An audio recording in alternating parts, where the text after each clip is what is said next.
जिसे चाहा दर पे बुला लिया, जिसे चाहा अपना बना लिया। ये बड़े करम के हैं फैसले, ये बड़े नसीब की बात है।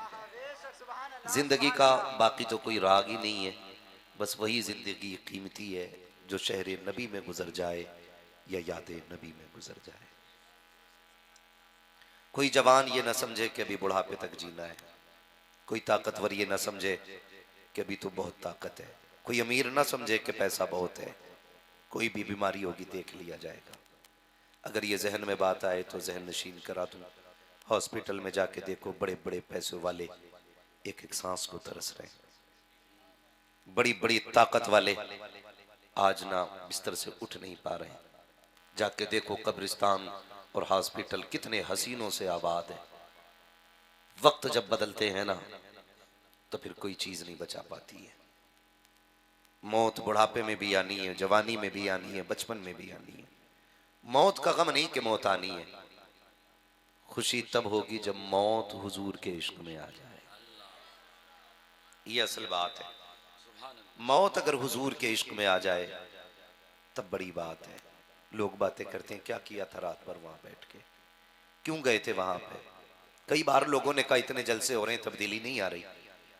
तो पहली बात तो ये बता दूं बड़ी तब्दीली है। आपने ये जलसा कराया, हो सकता है इस जलसे से ये पैगाम दुनिया के कोने में किसी के दिल में जगह कर जाए और कोई अपनी जिंदगी का एक दिन बदल दे, तो समझ लेना जलसा कराना कामयाब हो गया है। और अगर बात की जाए, मैं अगर फर्ज कर लूं कि चलो काम नहीं भी हो रहा है, तो हमारा तो एक उसूल है कि जब हुजूर की याद आती है ना तो उनके नाम की महफिल सजा लेते हैं। वरना कौन साहब बैठता है जमीन पे, कौन बैठाता हमें कुर्सियों पे। ये तो सब उनके जिक्र की बरकतें हैं कि जिनकी हैसियत साइकिल पे चलने की नहीं थी वो हवाई जहाजों में उड़ा रहे। झोली में अगर टुकड़े तुम्हारे नहीं होते, इस शान से मंगतों के गुजारे नहीं होते। भाई हुजूर का करम है, एक एक सांस हुजूर का करम है, जिंदगी का एक एक लम्हा हुजूर का करम है। जो आज बेचैनी है ना हमारे मुआशरे में, उसकी वजह हम खुद हैं।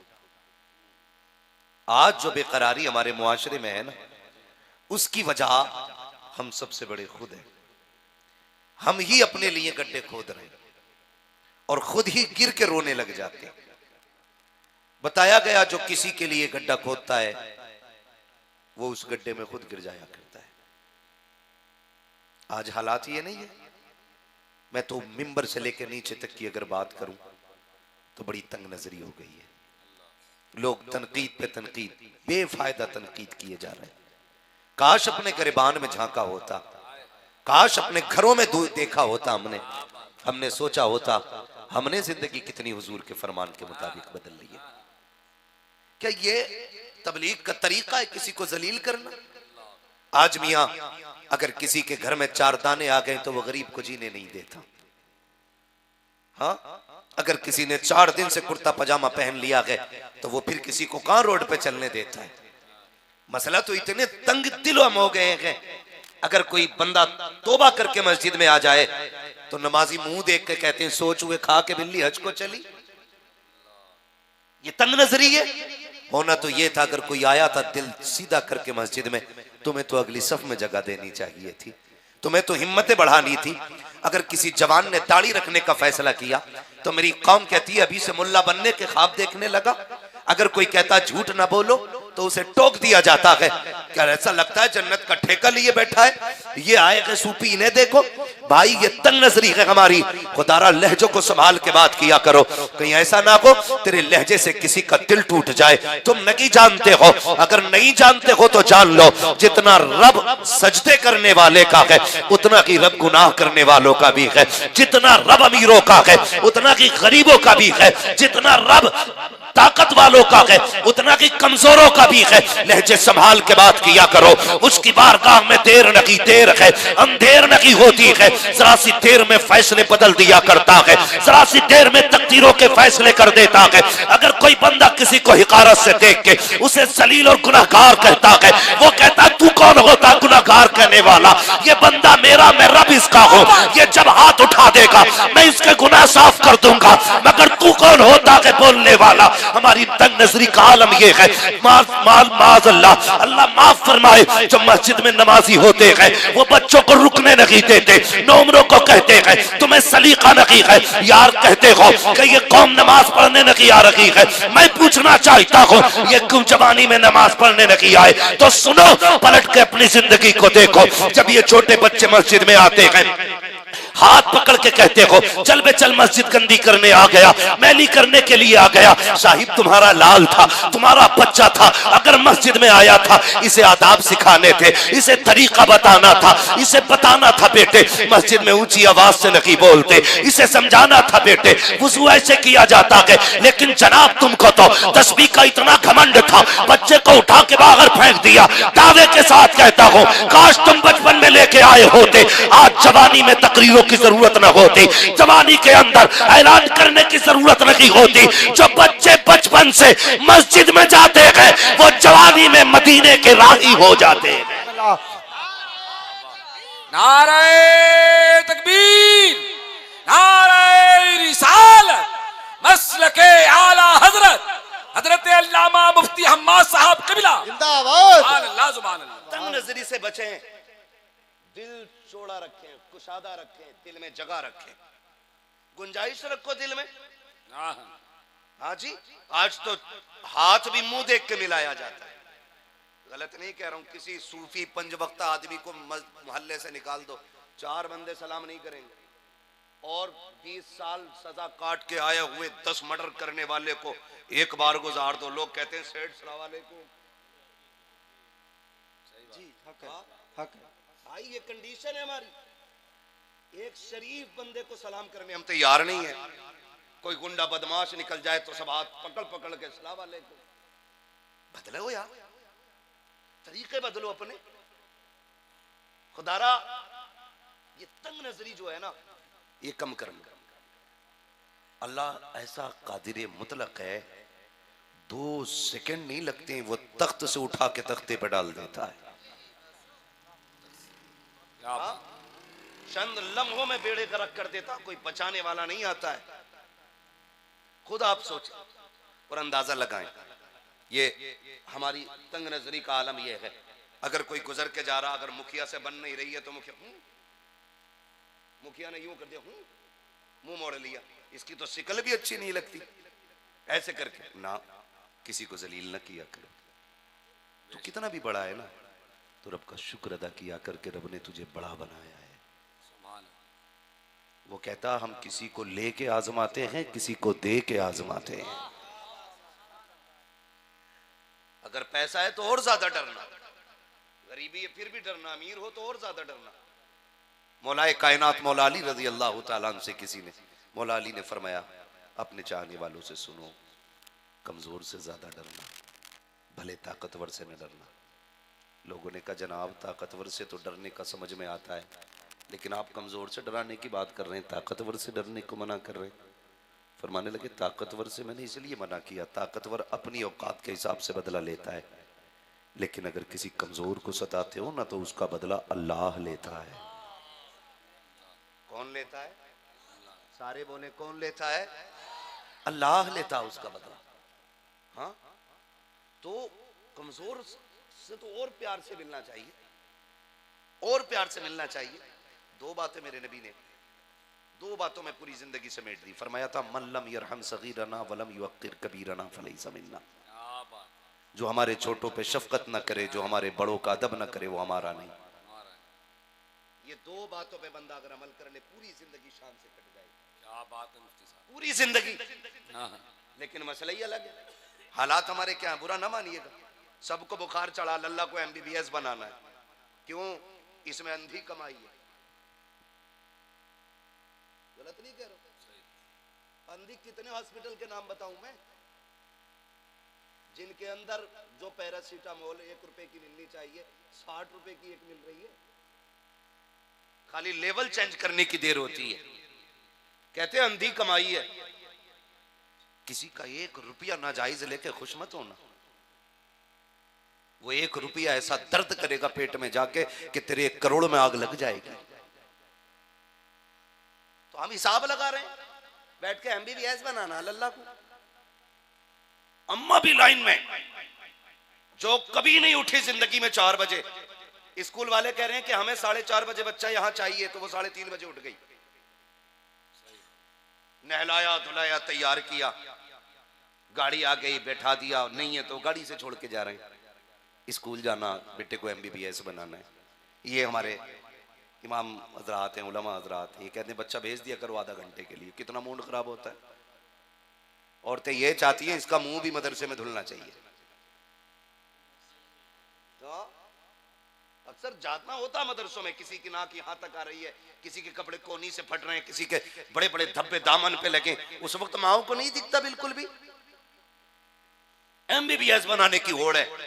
कितने ऐसे डॉक्टरों से मिल चुका हूं जिन्होंने ये कहा मौलाना ये झगड़े वगड़े मौलवियों के हैं, हम तो बस इतना जानते हैं अल्लाह ही मालिक है, बस बाकी हम कुछ नहीं जानते हैं। इतना तो यार हमारी भी समझ में आ गया, अगर बचपन में माँ ने तरबियत दुरुस्त नहीं दी होती है ना, तो फिर औलाद जन्नती भी नहीं हुआ करती है। माँ बुनियाद होती है, पहला मकतब माँ होती है, पहला मदरसा माँ होती है। ए मेरी कौम की बेटी, अपने बच्चों को IAS बनाओ, IPS बनाओ। हम मुबारकबाद पेश करेंगे जिस दिन तुम्हारा बेटा IAS बनेगा, IPS बनेगा। लेकिन जिम्मेदारी के साथ एक बात और कह दूं, जब तुम्हारे बेटे सुबह जाने की तैयारियों में होते हैं, तुम्हारे बच्चों को 10 मिनट बाकी होते हैं जाने के, कहती बेटे ये ले मोबाइल, तब तक फला का नाटक देख ले, ये सीरियल देख, मैं 10 मिनट नाश्ता बना के ला रही हूं। ए मेरी कौम की बेटी, मैं तुझसे पूछना चाहता हूं, जब तू बेटे के हाथ में मोबाइल दे के कहती है ये सीरियल देख वो देख, तब तुझे खातून जन्नत फातिमा ज़हरा की याद क्यों नहीं आती? उस वक्त तुझे अली की शहजादी सैयदा ज़ैनब की याद क्यों नहीं आती है? क्यों भूल जाती है इस्लाम की शहजादियों का एहसान? क्या तुझे याद नहीं है? तुझे तो पैर की जूती समझा जाता था, कोई तुझे इज्जत देने वाला ना था। आज जो घर के अंदर तुझे माँ कह के इज्जत दी जाती है, ये मदीने वाले का करम है। जब बहन कह के एहतराम किया जाता है, ये मुस्तफा का करम है। जब बीवी कह करके तुझे इज्जत दी जाती है, ये मुस्तफा का करम है। और इतना बड़ा करम कि दुनिया में तू रखी, तूने एक दुपट्टा ओढ़ा या ना ओढ़ा, सर पे चादर डाली ना डाली, लेकिन जब तुझे कफन पहनाने की बारी आई, तेरे रब ने कहा था इसे 5 कपड़े देना। मेरे मालिक बता तो सकी, मर्दों के लिए 3 कपड़े, औरत को 5 क्यों? का 2 कपड़े हया के देने के, एक कपड़ा सीने पे डाल दो, दूसरा कपड़ा सर पे डाल दो, इसलिए कि ये भले गैरत वाली नहीं है, लेकिन इसका रब बड़ी गैरत वाला है। नारे तकबीर, नारे रिसालत, नारे गौसियत। हजरत अल्लामा मुफ्ती हम्माद रज़ा साहिब मुरादाबादी। गुजारिश करूंगा यार, दिल दुखता है इमरान भाई, सबसे ज्यादा मुर्तद होने के जो केसेस हैं तुम्हारे बरेली से क्यों आ रहे हैं? हमें सोचना होगा, दिमाग लगाना होगा। हमें याद रखना, न कल नस्लें लात मार के कब्र पे कहेंगी कौन है रे जो जगह घेर के लेटा है। कम से कम इतना तो एहसान करो यार बच्चों पे, ताकि इन्हें मरते दम तक मदीने वाले का नाम याद रहे। क्या बात है, क्या बात है, क्या बात है। कम से कम दिमाग लगाओ। दिल दुखता, रोना आता है यार, रोना आता है। बरेली हमारा मरकज है, सबसे ज्यादा केसेस अतराफ में क्यों? क्यों? इन बेटियों को हमने नहीं बताया कि तुम मुसलमान हो?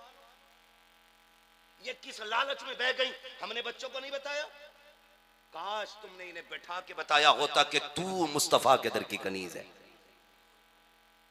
और सुने, चैलेंज के साथ कहता हूं पूरी दुनिया को, जो इज्जत इस्लाम ने औरत को दी है ना, वो किसी ने नहीं दी है। क्या बात है। अपनी लिखी किताबें पढ़ के सुना देने में फर्क होता है। पढ़ो इस्लाम को, समझ में आएगा। और मेरी बेटी मेरी बहन किस चक्कर में है? जरा सा कोई गाड़ी का लालच दे दे, सोने का लालच दे दे, कुछ टकों का लालच दे दे, हम इतने आजाद हो जाते हैं कि हमें कोई मतलब ही नहीं अपने मजहब, अपने दीन, अपने बरादरी और अपने समाज से। मैं तो इन निकम्मे लड़कों से कहूंगा जो इस तरह की हरकतें कर रहे हैं, तुम ही सोच लेते जो अपने मजहब की नहीं हुई वो तुम्हारी कहां से होगी। और मेरी बेटी मेरी बहन सुनो, पैसा क्या है, औकात क्या है? खुदा की कसम सुन, शोहर गरीब भी है ना, पैबंद लगे कपड़े पहन के कब्र में आ, जन्नती जोड़ा लेके खातूने जन्नत आ जाएगी। बेशक बेशक बेशक। सुभान अल्लाह। करना तेरे लिए तो अल्लाह ने जन्नत बनाई थी, जी भूल गए? अल्लाह ने जन्नत बनाई है, किसके लिए थी? तुम्हारे लिए तो थी। फिर किधर जा रही हो? सोने चांदी के लिए? तुझे बताऊं, तेरे टुकड़ों में पले गैर की ठोकर पे न डाल, झिड़कियां खाएं कहां छोड़ के सदका तेरा।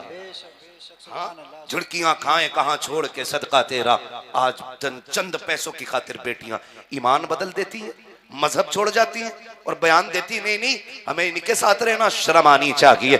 जी ले कितने दिन जी लेगी, 60 साल में भी मौत आनी है, 70 साल में भी मौत आनी है, 80 साल में भी मौत आनी है, एक दिन मर जाना है। तुझे पता है जो मुस्तफा के दर के गुलाम होते हैं उनके अपने अकीदे कैसे थे, उनका ईमान कैसा था? ऐसा नहीं है कि सोना सिर्फ हिंदुस्तान में आया है, ऐसा नहीं है आज से पहले सोना नहीं देखा था। आज तुझे बताऊं, अभी इब्तदाई इस्लाम का दौर है, मदीने के अंदर यहूदियों का बाजार है, इस्लाम की शहजादी है, बाजार के अंदर किसी काम से गई जेवर खरीदने के लिए, जो दुकान थी वो यहूदी की दुकान थी, उस दुकान पे सोना खरीदने के लिए बढ़ी। जैसी उसने हाथ नकाब से बाहर निकाला, यहूदी की निगाह उसके गोरे रंग पे पड़ गई। जैसी हाथ देखा निगाह खराब हो गई। उसने कहा जितना चाहे सोना ले ले, इसके बदले में बस मुझे राजी कर दे। इतना सुनना था, इस्लाम की शहजादी थी, यहूदियों का बाजार था, सारा सोना उठा के मुंह पे मार दिया, फेंक के कहने लगी कुत्ते हमें नहीं जानता है, हम एक बार मुस्तफा के हाथ पे बिक चुके हैं, अब दुनिया की कोई दौलत भी हमें खरीद नहीं सकती है। सुभान अल्लाह सुभान अल्लाह। बहुत अच्छा मुफ्ती साहब, जिंदाबाद जिंदाबाद। सुभान अल्लाह सुभान अल्लाह सुभान अल्लाह। नारे तकबीर, नारे रिसालत, मसलके आला हजरत जिंदाबाद। बातें कड़वी तो नहीं लग रही हैं?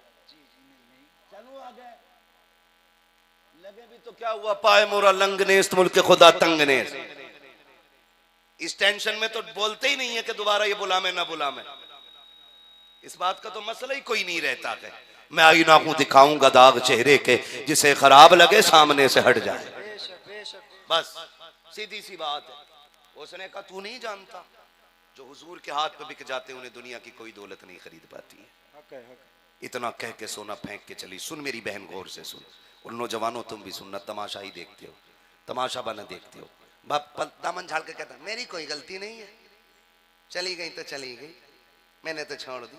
और बेगैरत अगर बात खाली तेरी होती तो कोई तेरे मुंह पे न थूकता। बात मजहब इस्लाम की है, बात पूरे मजहब की है। तुझे कौन जानता है? तेरी बेटी तक तेरा नाम नहीं लेती है, लेकिन उसे इस्लाम की शहजादी कहा जाता है। तुझे कौन जानता है? गलती नहीं है, मैं बताऊं गलती कहां है। सुने ये भी तेरे फहरिस्त, मुझे याद दिला देना इमरान भाई, जहां से बात छोड़ रहा हूं मैं, याद रखिएगा। मैं बताऊं गलती कहां की है। गलती की है जब बेटी पैदा हुई ना, तो फूफी आई, खाला आई, ताई आई, नानी आई, सब दो बद्धियों वाले कपड़े लेके आई। कब? जब बेटी पैदा हुई तब। कहते हैं तो बालक है। तुम्हें पता है जब बच्चा माँ के शिकम में होता, जाओ जाके देखो, आज भी अंग्रेजों के अंदर माँ के शिकम में होता, औरत पहाड़े याद करना शुरू कर देती जब तो उसे याद होते। क्यों? उसे मालूम है जो हम याद करते हैं वो बच्चे के जहन पे बैठता चला जाता है। वो तो माँ के शिकम में था तभी असर शुरू हो गया था। अल्लाह अल्लाह। तुम कहते हो ये बच्ची है, दो बद्धियों का सूट लेके आई, सबको दिखा रही है, देखो 1100 का है। बेगैरतों ने रेट सबने देखे, लेकिन उसकी बनावट किसी ने नहीं देखी। बुरा मत मानना, ये कड़वी सच्चाई है, ये कभी नहीं होना चाहिए आज के बाद किसी घर में। इसलिए ये बात कह के जा रहा हूं, जब 1 साल तक हमने उस बच्ची को वो कपड़े पहनाए, अगला बर्थडे आया, बर्थडे के नाम पे कितनी बेगैरतियां हो रही हैं। अल्लाह माफ फरमाए, केक काटे जाते हैं, गुब्बारे फोड़े जाते हैं, कैंडल जलाया जाता है, तमाशे किए जाते हैं। खत्म करो यार इन लानती चीजों को। अल्लाह तौफीक देकर तुझे लगे 1 साल तेरी बेटी की उम्र हो गई है तो रख एक दिन तू भी रोजा, रख सुबह बीवी को रोजा, फिर इफ्तार के वक्त में हाथ उठा कि मालिक मेरी इस बेटी को कनीज़े फातिमा ज़हरा बना देना, कनीज़े सैयदा ज़ैनब बना देना। ये मतलब था तेरे बर्थडे, तेरे जन्मदिन का, तूने केक काट के अंग्रेज की बच्ची बना दिया उसको। इस्लाम की गैरत लूट के रख दी बेआबरू लोगों ने। जरा तारीख उठा करके देखो। मैं जो बात कहना चाह रहा हूँ, 1 साल तक तुमने पहना है, 4 साल तक कपड़े का बच्ची है बच्ची है। जब 7 साल की हो गई फिर तुम बेटी का हाथ पकड़ के बाजार लेकर के गए। बच्ची ने कहा नहीं पापा मुझे ये चाहिए, क्योंकि उसे पता नहीं था कि इस्लाम में आस्तीनों को भी लंबे कपड़ों भी पहने जाते हैं, बाजू छुपाए जाते हैं। क्योंकि जब से होश संभाला था यहाँ तक का फरोक था, पैर और हाथ तो नंगे किए हुए थे। 13 साल तक बेटी अपनी मर्जी के पहनती रही। जब 14वें साल में तुमने कहा बेटी बड़ी हो गई है अब सर को छुपा ले, उसने कहा नहीं पापा मुझे गर्मी लगती है, अब मुझसे कपड़ा नहीं पहना जाता है। तुमने 14 साल तक अपनी बेटी की जिंदगी के साथ खिलवाड़ किया। फिर कहते हो गलती हमसे कहां हुई है। उसके बाद ट्यूशन के नाम पे आवारा किया बेटियों को, तालीम के नाम पे आजाद किया बेटियों को। उसके बाद तुम फ्रेंड और बॉयफ्रेंड के नाम पर बेटियों की जिंदगी तबाह करते रहे। जब तुम्हारी बेटी ने कहा दवा लेने जाना है, तुमने ये कह दिया बेटी मुझे वक्त लगी है, फला कजिन को लेकर के चले जाओ। तुमने अपनी बेटी को गैर की बाइक पे बैठा दिया। यह तुम्हारी सबसे बड़ी गलती थी। जब तुम कहते हो कोई बात नहीं है, मुझे पापा कह के आवाज देता है।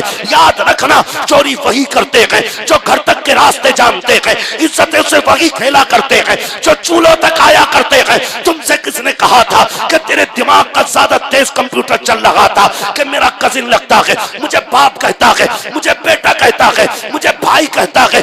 यह सोच के तुमने इतनाद किया और बेटियों को आवारा लोगों के हवाले कर दिया। गैरत आनी चाहिए थी, काश अपना इस्लाम पढ़ा होता, अपना दीन सीखा होता। तुम तो कजिन की बात करते हो, खालाजाद की बात करते हो, पड़ोसी की बात करते हो। हमारा इस्लाम इतना गैरत वाला है।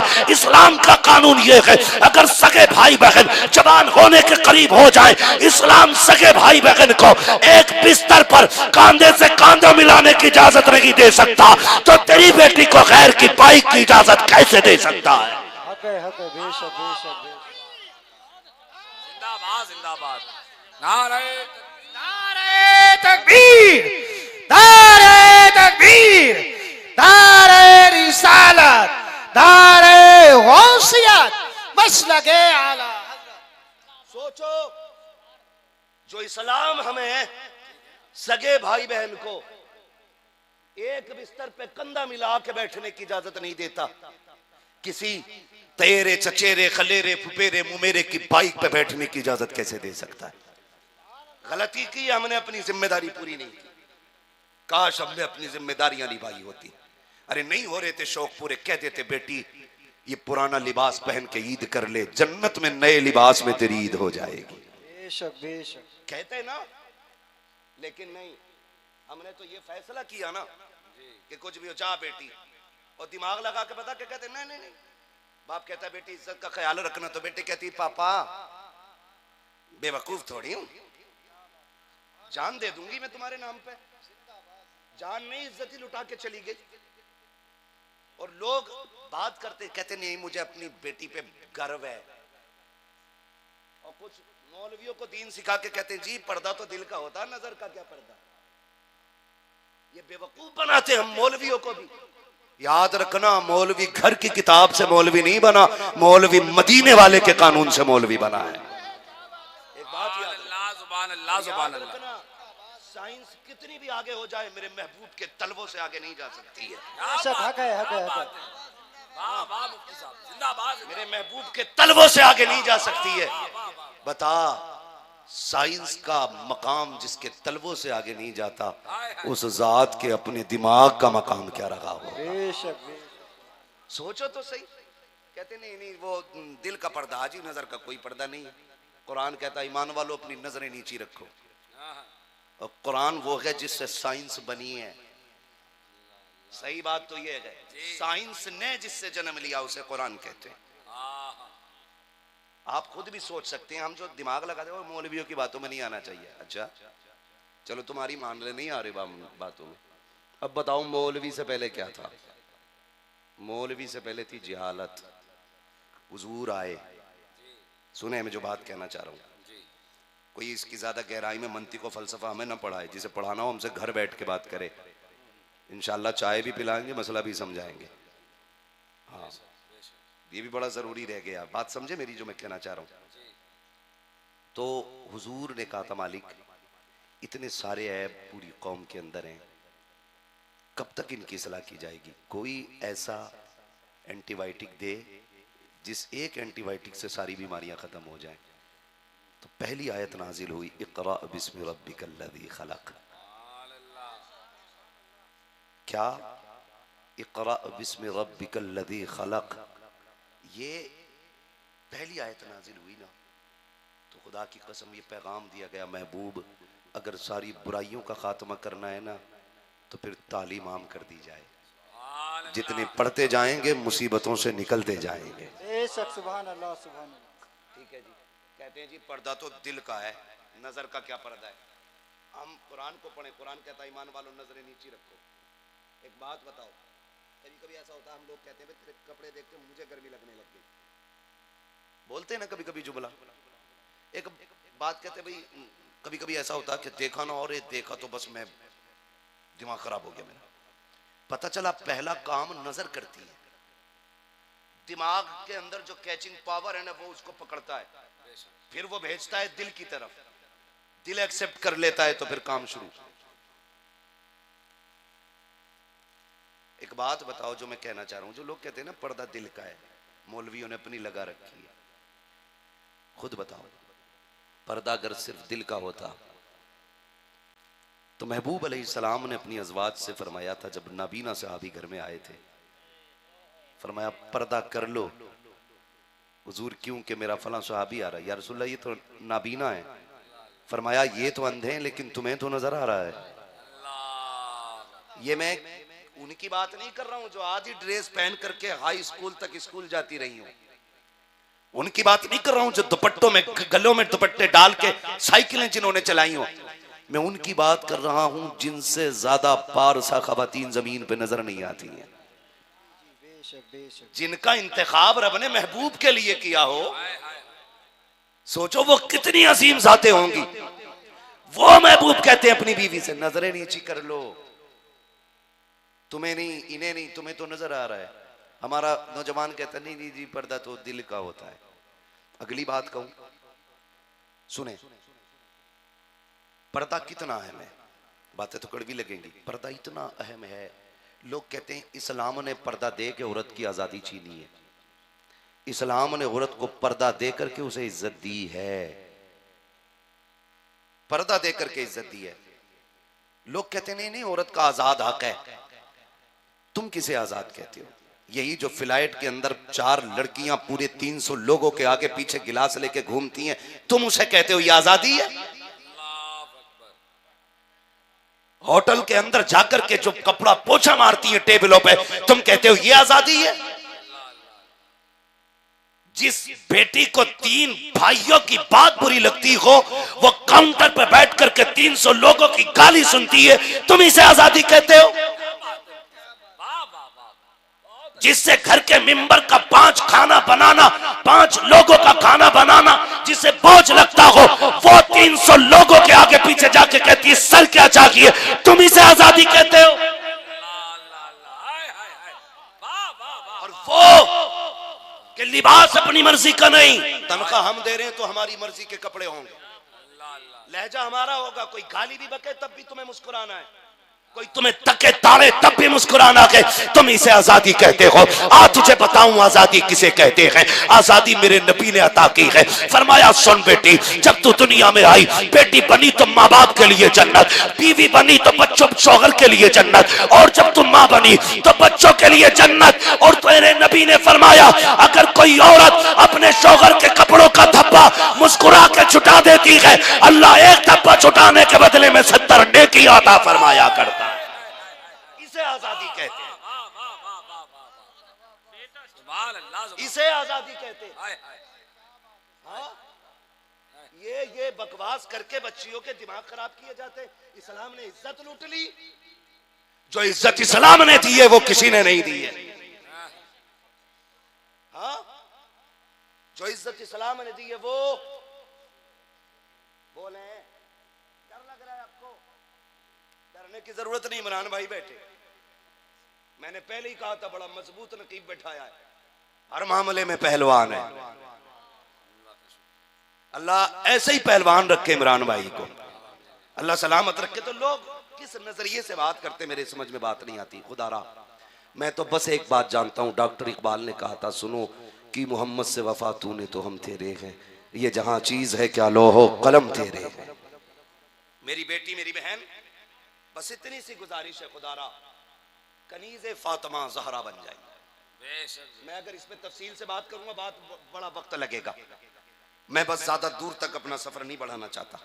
सुने तवज्जो है आप लोगों की, क्या करना है ना आपको, बेटियों को नंग छोटे कपड़े नहीं पहनाने, समझ गए आप, ऐसे कपड़े नहीं पहनाने छोटे। लेकिन मत मारी गई है, ऐसे कपड़े ला रहा है कि जिनमें लड़कियां नंगी नजर आती हैं, अपने देखने के लिए नहीं दूसरों को दिखाने के लिए। तुझे क्या फायदा यार, तूने जो ये कपड़े लाके दिए बेगैरती वाले, तुझे क्या फायदा हुआ, तू तो गुनाह में ही डूबा ना, गुनाह में डूबा। हम लोग अंधे हो गए, अब तो शौक चला है, अल्लाह माफ करे, पहले बेटियां घर से रुखसत होती थी, अब तो साहब मंगनी भी मेरी जाल में हो रही है। निकाह का तमाशा देखो, पहले निकाह होता था तो वकील बन के बाप भाई काजी आता था, आज तो आमने सामने बिठा लेते हैं। इतना मोटा कपड़ा होता है कि उसमें मच्छर भी दिखाई दे जाए। और ये जितने बिगड़े हुए हैं ना उतने बड़े पापी हैं, जिन पे ज्यादा पैसा आ रहा है ना वो कपड़ों से बाहर हो रहे हैं, पूरे मुआशरे को तबाह करके रख दिया। हालात देखो तो सही। और मजा क्या, बारात को भी मजा ना रहा ना मेरी जाल में खाए बगैर। अगर कोई जमींदार बंदा है, इतना बड़ा मैदान है, वो कह रहा नहीं पिंडाल लगवाना, नहीं मेरी बारात मेरी जाल में आएगी। क्यों, तेरी बारात के कभी जमीन पे नहीं चलती है। उनमें से कितने ऐसे होंगे जिन्हें अपने घर गोश्त नसीब नहीं होता होगा। कोई तरह ना देखो, बेड़ा करक करके रख दिया। बेटी वाला बताओ 50-50 हजार मेरी जाल के किराया, 1-1 लाख 2-2 लाख 34-34 लाख 50 लाख किराया मेरी जाल का, बेड़ा ही गरक करके रख दिया। और जब 50 हजार का समझी कर लेता है ना मेरी जाल, तो सबसे कहता 54 लाख का हुआ है, चलियो जरूर तुम भी।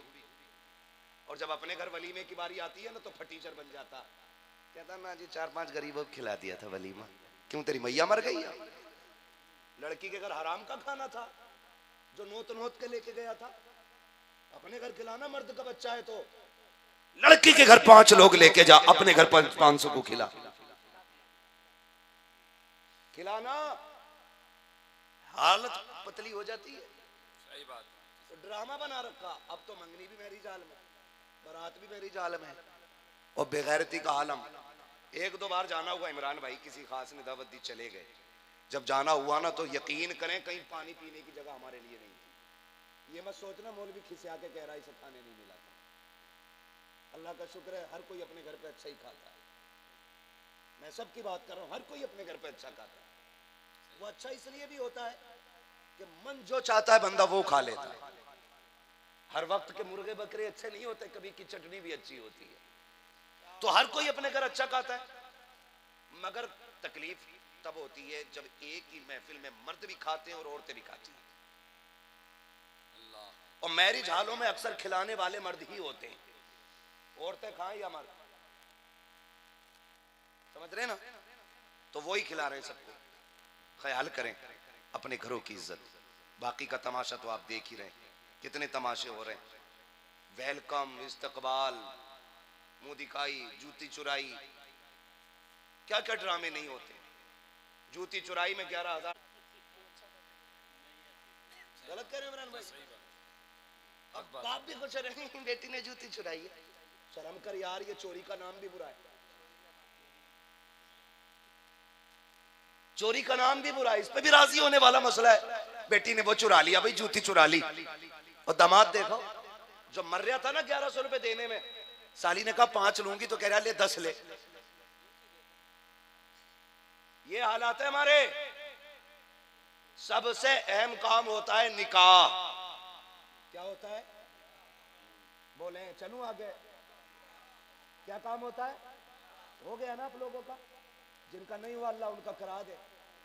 जिनके चेहरे उतरे हुए गौर से देखो, लगता है बड़े सताए हुए हैं। सबसे अहम काम क्या होता है? निकाह। बोले यार, बोले क्या? आप भी बोले क्या? निकाह होता है, लेकिन निकाह को कितना टाइम देते हो? 5 से 15 मिनट बस। इमाम साहब मगरिब पढ़ाने रुक जाएं बस जरा 2 मिनट, समझी? कपड़ों से बाहर आए क्यों नहीं, हमें जाना, हमें लेट हो रही है। बेगैरत, जब पूरी गली में बारात घुमा रहा था तब तेरी घड़ी पे नजर नहीं थी? हाँ? हालत ऐसी होती है, टांग में उठती बारातियों की गिरे जा रहे हैं, मगर उन्हें मजबूरी है बारात के पीछे चलना। दूल्हा घोड़े पे बैठा, ये गधे बने घूम रहे। पहली बात तो उन्हें घुमाया जाता गधा बना के उसके पीछे पीछे, बहुत अच्छी। फिर कहते खाने पे बैठ जाओ। जब खाने पे बैठ जाते खा के फिर ये निकल लेते। क्या करने आए थे? खाली डीजे देखने आए थे कि निकाह में भी आए थे? भाई खा लिया था तो निकाह में बैठते सारे लोग, लेकिन कोई नहीं बैठता, चंद यार रह जाते हैं। हाँ, वो भी समझदार इसलिए बैठा ले जाते हैं कि कलमा जरा तू कहलवा दी, करवट में बैठ जाइए। लड़का IAS IPS है और उसे कलमे ही याद नहीं है, कलमे ही याद नहीं है। 15-20 मिनट तो यूं ही पे निकल जाते हैं। जब यूही और युमीद कहलवाया जाता है ना, तो उससे यूही नहीं कहलवाया जाता, क्या ही नहीं पाता, क्योंकि कभी मदरसा गया ही नहीं। तो मेरे भाई, ये जो हालात है ना, इनसे निकलिए। एक बात बताऊं आपसे, सुने, ये भी एक कड़वा थप्पड़ है, बहुत गौर से सुनिएगा। जब बारात आती है ना, तो लड़कियों के फूलों का इंतजाम किया जाता है। कहा क्योंकि दूल्हा का इस्तकबाल होना है, शरबत होता है, जूस होता है। क्या कि दुल्हा को जूस पिलाया जाएगा। मुझे एक बात बताओ तो सही, जितनी लड़कियां इस्तकबाल के लिए आती हैं, किसी के सर पे दुपट्टा नजर नहीं आता है?